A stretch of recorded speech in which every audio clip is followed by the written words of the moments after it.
بیچاری کئی روز سے دم توڑ رہی ہے، ڈر ہے خبر بد نہ میرے منہ سے نکل جائے، تقدیر تو مبرم نظر آتی ہے ولیکن پیران کلیسا کی دعا ہے کہ یہ ٹل جائے۔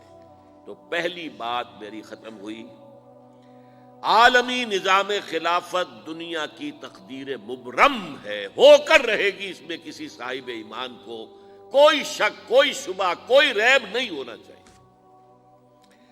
البتہ اس کا اب دوسرا پہلو کیا ہے، اس کا آغاز کہاں سے ہوگا؟ پہلی بات تو یہ، ہمارے بعض لوگوں کے ذہنوں میں، سادہ دل لوگ وہ سمجھتے ہیں کہ پوری دنیا میں ایک ہی دفعہ آ جانی چاہیے۔ یہ کوئی علاقائی خلافت تو نہیں ہو سکتی، خلافت تو عالمی ہوتی ہے۔ ان سے میں کہتا ہوں عالمی خلافت کب تھی جناب؟ یہ تو نہ خلافت راشدہ میں عالمی تھی، کیا ہندوستان شامل تھا اس میں؟ کیا چین شامل تھا؟ کیا یورپ شامل تھا؟ اور پھر جو خلافت کے نام سے جو ملوکیت چلی ہے، وہ بھی صرف آپ دور بنو امیہ میں کہہ سکتے ہیں کہ وہ پورا عالم اسلام کم سے کم اس کے تحت تھا۔ بعد میں خلافت عباس، بنو عباس میں، اور فاطمیین کی خلافت میں، اور آل عثمان جو ہیں آٹومان ٹرکس کی خلافت میں ٹکڑے تھے، حصے بکھرے تھے، کوئی مانتا تھا، کوئی نہیں مانتا تھا۔ اور سب سے بڑی بات یہ، اگر ایک دم پوری دنیا پر خلافت قائم ہو سکتی تو حضور کے دست مبارک سے ہوتی، لیکن نہیں ہوئی۔ نتیجہ کیا نکلا؟ ایک ملک میں حضور نے قائم کر دی، جزیرہ نما عرب، یہاں خلافت قائم ہو گئی، حضور خلیفہ ہے۔ اس کے بعد آپ کے خلفائے راشدین نے پھر اس کو وسعت دی، شرقاً غرباً شمالاً۔ 3 کالمز نکلے ہیں فوجوں کے، صحابہ کرام کے، 3 کالمز، ایک ایسٹ ورڈ، ایک ویسٹ ورڈ، ایک نارتھ ورڈ۔ ایک عراق کو فتح کرتے ہوئے ایران میں پہنچ گیا، خراسان تک چلا گیا۔ ایک شام کو فتح کرتے ہوئے اور پھر سینائی پیننسولا سے ہو کر افریقہ میں داخل ہوا اور اٹلانٹک تک پہنچ گیا۔ تیسرا سیدھا شمال میں گیا، لیکن یہ زیادہ دور نہیں جا سکتا تھا، کوکیشین ماؤنٹینز آ گئے، کوہ قاف۔ اس زمانے میں تو یہ یوں سمجھیے کہ امپیسیبل تھا نا، کوہ قاف، لہذا وہاں آ کر رک گیا۔ اب بھی یہ ہوگا، کسی ایک جگہ سے شروع ہوگا پھر پھیلے گا، اس کے سوا کوئی چارہ کار ہے ہی نہیں۔ اگر ہر جگہ پوری دنیا میں ایک ہی وقت میں ہو سکتا تو حضور کے دست مبارک سے ہوتا صلی اللہ علیہ وسلم۔ اب وہ نقطہ کون سا ہوگا، نقطہ آغاز کون سا ہوگا؟ اس میں پہلی بات تو میں نے کہا، جو شک کرے گا اس کا پھر ایمان مشکوک ہے۔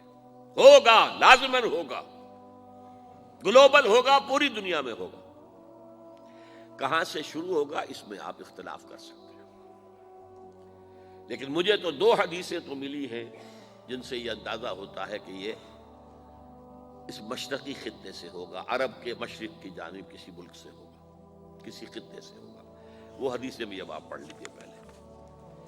پھر میں کہہ رہا ہوں یہ خزانہ ہے جو ہم نے آپ کی خدمت میں پیش کیا ہے، کاش کہ آپ اس کی قدر کر سکیں، یہ حدیثیں آپ کو ازبر ہو جائیں، یاد ہو جائیں، لوح قلب پر نقش ہو جائیں۔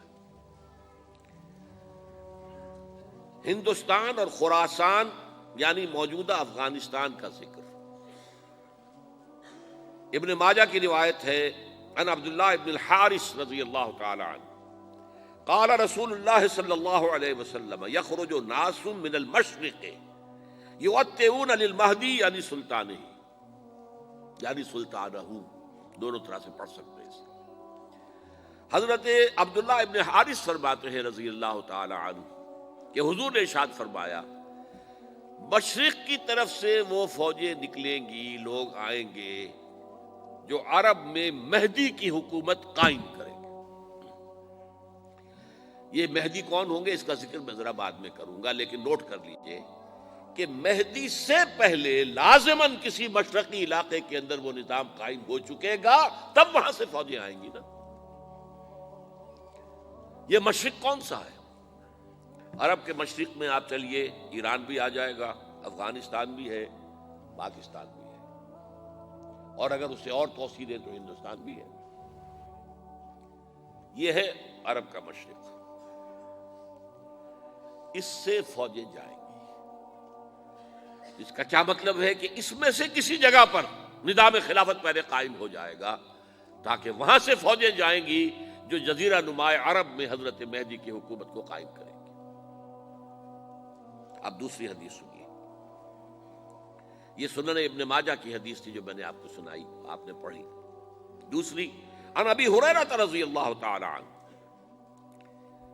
یہ ترمذی شریف کی روایت ہے، قال قال رسول اللہ صلی اللہ علیہ وسلم یخرج من خراسان رایات سود لا يردها شیء حتی تنصب بإیلیا، خراسان کے علاقے سے سیاہ جھنڈے لے کر فوجیں آئیں گی، ان کا رخ کوئی موڑ نہیں سکے گا، ان کو پیچھے پھیر نہیں سکیں گے کوئی بھی، یہاں تک کہ وہ یروشلم میں جا کر جھنڈے نصب کر دیں گے۔ ایلیا حضور کے زمانے میں یروشلم کو کہتے تھے۔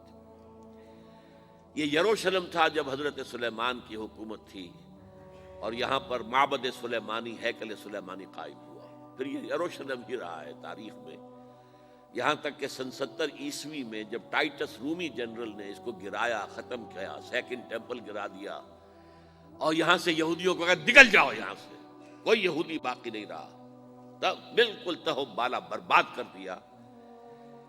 اس کے کوئی 150 سال بعد ہیڈریان، رومن ایمپرر ہیڈریان، اس نے پھر دوبارہ آباد کیا اس شہر کو۔ 150 سال تک یہ بالکل بنجر اور بالکل غیر آباد پڑا تھا۔ اب ہیڈریان نے جب آباد کیا تو اس کا نام ایلیا رکھا، اب یروشلم نام نہیں تھا، تو حضور کے زمانے میں پھر اس کا نام ایلیا تھا۔ اور اب اس سے کیا معلوم ہو رہا ہے کہ یہ یروشلم مسلمانوں کے قبضے سے اس وقت نکلا ہوا ہوگا، ایک دفعہ پہلے نکلا تھا، سن 1099 عیسوی میں مسلمانوں کے ہاتھ سے نکلا، کروسیڈرز عیسائیوں نے آ کر اس کو قبضے میں کیا، لاکھوں مسلمانوں کو مارا، قتل کیا۔ اس کو 1187 عیسوی میں واپس لیا ہے، کس نے لیا ہے؟ صلاح الدین ایوبی، کرد، عرب کھوکھلے ہو چکے تھے، عربوں نے کھویا، واپس نہیں لے سکے، بہت حکومت کر چکے تھے، 400-500 برس کی حکومت کر کے، اور ان کے عیش اور ان کے آرام، اب ان میں جان نہیں تھی کہ وہ واپس لے سکے۔ واپس لینے والا گرم کرد خون تھا، صلاح الدین ایوبی۔ تو گویا کہ اب آپ سمجھئے کہ 88 برس تک عیسائیوں کا قبضہ رہا یروشلم پر۔ اب 1967 میں یہودیوں نے قبضہ کیا ہے، اور اب 38 برس تو ہو گئے، 88 نہیں تو 38 برس تو ہو گئے، لیکن وہ دور آئے گا کہ اب پھر لیں گے، لینے والے عرب بھی نہیں ہوں گے، خراسان کے علاقے سے فوجیں آئیں گی۔ یہ خراسان کیا تھا؟ ایلیا تو میں نے آپ کو بتا دیا، یروشلم کا نام ہے۔ خراسان اس زمانے میں ایک بہت بڑے ملک کو کہتے تھے، کچھ حصہ پاکستان کا بھی اس میں شامل ہے، کچھ حصہ ایران کا بھی ہے، ایران کے اس حصے کو اب بھی خراسان کہتے ہیں، وہ ایک صوبہ ہے، خراسان ایک صوبہ ہے ایران کا چھوٹا سا۔ پاکستان میں خاص طور پر یہ جو علاقہ مالا کنڈ ایجنسی کہلاتی ہے، اس سے اوپر جتنا علاقہ ہے، اور یہ جو واخان کی ایک پٹی آتی ہے اوپر، واخان افغانستان کی ایک پٹی سی دم سی چلی آتی ہے جو جا کر چائنا کی سرحد سے مل جاتی ہے، یہاں سے لے کے یہاں تک یہ جو مالا کنڈ کا وہ درہ ہے اور پہاڑ ہے، یہ بھی خراسان کا حصہ ہے۔ باقی تقریباً 2/3 آف افغانستان ساؤدرن حصہ نہیں ہے خراسان کا حصہ، یہ سیستان کہلاتا تھا، یہ خراسان نہیں ہے، لیکن یہ کہ اوپر کا 2/3 آف افغانستان، اور اس کے ساتھ یہ جو عرب، جو اب یہ ترک ممالک آزاد ہوئے ہیں سوویت یونین کی ڈسولوشن کے ساتھ، یہ سارا علاقہ کہلاتا ہے خراسان بزرگ، دی گریٹ خراسان۔